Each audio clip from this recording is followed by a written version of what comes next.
Hello दोस्तों, I am नवीन और इस वीडियो में हम करूँगा क्लास 10th का क्वेश्चन जो कि मैंने चैप्टर कोऑर्डिनेट ज्योमेट्री से लिया है और सीबीएसई ने इसे 2012 में पूछा था। तो चलिए शुरू करते हैं। तो देखिए सम में हमें के की वैल्यू को निकालना है और पॉइंट पी जो है वो इक्वी डिस्टेंस पर है पॉइंट ए और बी से, और यहाँ पर हमें पी के कोऑर्डिनेट दिए हुए हैं, ए के कोऑर्डिनेट दिए हुए हैं और बी पॉइंट के कोऑर्डिनेट दिए हुए हैं। तो यहाँ पर अगर हम इसको बनाएं तो इस तरह से मैं इसको बना लेता हूँ रफली कि यहाँ पर पॉइंट पी है और ये ए और बी पॉइंट से इक्वी डिस्टेंस पर है। अब यहाँ पर पी की बात करें तो यहाँ पर पी के कोऑर्डिनेट्स 2 और 4 हैं, ए के कोऑर्डिनेट्स हैं 5 और के, और बी के कोऑर्डिनेट्स हैं के और 7। तो देखिए जैसा कि हम जानते हैं पी पॉइंट जो है वो ए पॉइंट और बी पॉइंट इन दोनों पॉइंट से इक्वी डिस्टेंस पर है। तो इट मीन्स यहाँ पर ए और पी का डिस्टेंस बराबर होगा पी और बी के डिस्टेंस के। तो पहले मैं यहाँ पर डिस्टेंस फॉर्मूला लिख लेता हूँ। तो मैं यहाँ लिख लेता हूँ डिस्टेंस बिटवीन टू पॉइंट्स ये होता है अंडर रूट में x2 माइनस x1 का whole square plus y2 minus y1 का होल स्क्वायर। तो इस फॉर्मूले का यूज़ करते हुए हम इसे सॉल्व करेंगे। तो यहाँ पर हम पहले निकाल लेते हैं ए पी का डिस्टेंस। तो मैं यहाँ लिख लेता हूँ कि ए पी का जो डिस्टेंस होगा वो होगा रूट में x1 y1 ये रहेगा मेरे लिए और x2 y2 ये रहेगा मेरे लिए। ठीक है, तो सबसे पहले है x2 में से x1 को लेस करना है, फिर उसका स्क्वायर निकालना है। तो x2 मेरे लिए है 5, तो मैं यहाँ लिखूँगा 5 माइनस x1 है 2, तो यहाँ पर 2, अब इसका होल स्क्वायर प्लस, अब देखिए यहाँ पर है y2 मेरे लिए k है, तो मैं यहाँ पे लिखूँगा k माइनस, अब y1 है मेरे लिए 4, तो मैं यहाँ लिखूँगा 4 इसका होल स्क्वायर। इसको मैं सॉल्व कर लेता हूँ पहले। तो देखिए मैं यहाँ पर इस तरह से इसको रूट में फिर दोबारा डालूंगा। तो यहाँ 5 में से 2 का ही बचा 3, तो यहाँ पर हो जाएगा 3 का स्क्वायर प्लस, अब यहाँ पर हम आइडेंटिटी लगाएंगे जो कि है a माइनस बी का होल स्क्वायर। देखिए a माइनस बी का होल स्क्वायर होता है ए स्क्वायर माइनस 2ab और प्लस बी स्क्वायर। तो इसका यूज़ कर लेंगे हम यहाँ पर ए स्क्वायर यानी कि k का स्क्वायर हो जाएगा, फिर माइनस 2ab होगा।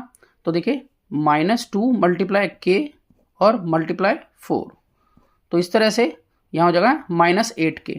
तो यहाँ पर लिखेंगे -8k और फिर 4 का स्क्वायर, b का स्क्वायर है ना आगे, तो 4 का स्क्वायर होगा, तो 4 का स्क्वायर हो जाएगा 16, तो यहाँ पे आएगा +16। अब यहाँ पर इसको और सॉल्व कर लेते हैं।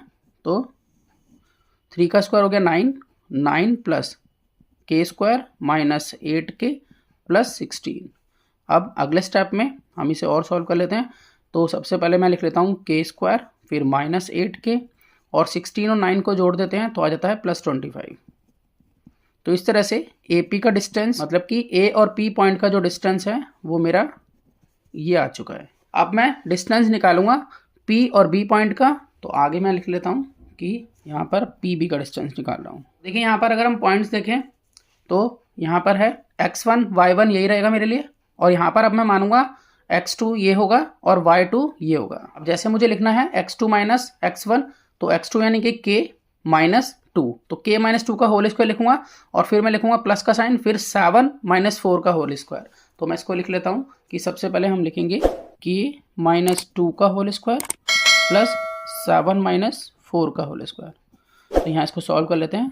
पी बी इक्वल टू, अब यहाँ फॉर्मूला लगा लेते हैं वही जो हमने यहाँ लगाया हुआ है। देखिए a माइनस बी का होल स्क्वायर होता है A square minus 2ab plus B square, तो ए स्क्वायर मतलब k का स्क्वायर होगा k स्क्वायर, अब -2ab होगा -2 मल्टीप्लाई k मल्टीप्लाई 2, तो 2 × 4 -4k, तो यहाँ पे लिखेंगे -4k।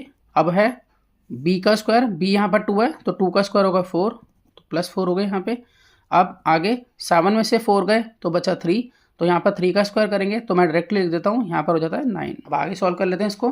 तो यहाँ पर हम लिखेंगे पी बी इक्वल टू, यहाँ पर k स्क्वायर, यहाँ पर -4k और यहाँ प्लस प्लस प्लस होगा, तो 9 में हम 4 को ऐड करेंगे तो आएगा 13, तो हम यहाँ लिखेंगे +13। अब देखिए ये दोनों डिस्टेंस एक दूसरे के इक्वल होंगे क्योंकि हमें बताया हुआ है कि यहाँ पर पॉइंट P जो है वो A पॉइंट और B पॉइंट से बराबर दूरी पर है। तो इसलिए मैं यहाँ पर कह सकता हूँ कि यहाँ पर AP इक्वल होगा PB के। तो AP को हम लिख लेते हैं, जो हमारा आया है ये है रूट में k square minus 8k plus 25 equal to, फिर रूट में k square minus 4k plus 13। अब देखिए यहाँ पर हम रूट से रूट कैंसिल कर देते हैं। अब यहाँ पर k स्क्वायर है, ये k स्क्वायर इधर आएगा तो ये माइनस का होगा और ये प्लस का है, तो ये वैसे ही आपस में कैंसिल हो जाएंगे, तो ये भी आपस में कैंसिल कर देते हैं। बाकी बचा हमारे पास -8k को हम लेफ्ट में शिफ्ट करेंगे, तो ये माइनस का है तो प्लस का हो जाएगा, तो हम यहाँ लिखेंगे +4k। 13 अपनी जगह पर है। अब 25 जो है वो यहाँ प्लस का है, जब ये राइट में शिफ्ट होगा तो माइनस का हो जाएगा, तो यहाँ पे लिखेंगे -25। अब प्लस माइनस माइनस 8k में से 4k गए तो बचा 4k, निशान लगाएंगे बड़ी संख्या का, तो इन दोनों में बड़ा कौन है 8, तो 8 पे माइनस है तो यहाँ पर लगेगा माइनस इक्वल टू। अब प्लस माइनस माइनस, अब 25 में से 13 गए तो यहाँ पर बचता है 12 और निशान लगेगा यहाँ बड़ी संख्या का यानी कि 25 का, तो हम यहाँ लगाएंगे माइनस। इस माइनस से ये माइनस कैंसिल हो जाता है, तो अब हम k की वैल्यू इजीली निकाल सकते हैं। तो k हम कह सकते हैं k होगा 12/4, तो 4 1 जा 4 और 4 3 जा 12, तो इस तरह से k की वैल्यू यहाँ आ जाती है 3। तो मैं आशा करता हूँ आपको सम समझ में आया होगा। इसी तरह के बहुत से सम्स क्लास 10th के लिए पहले से अपलोड हैं, आप उन्हें देख सकते हैं। तो मिलते हैं नेक्स्ट वीडियो में ऑनलाइन सम के साथ, तब तक के लिए गुड बाय।